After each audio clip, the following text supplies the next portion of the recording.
Magandang araw mga kapamilya at para sa balita, taon-taon kong ganapin ang National Bible Quiz. Layunin nito na makumbinsi ang mga kabataan sa pagbasa ng Biblia.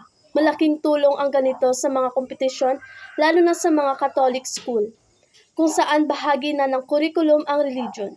3 kategorya ang sakop ng kompetisyon.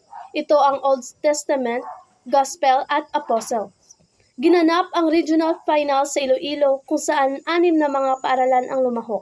Ang National Bible Quiz ay gaganapin sa Setyembre sa SMX Convention Center.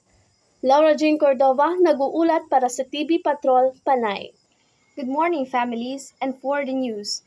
Every year, the National Bible Quiz is held. Its purpose is to convince the young people to read the Bible.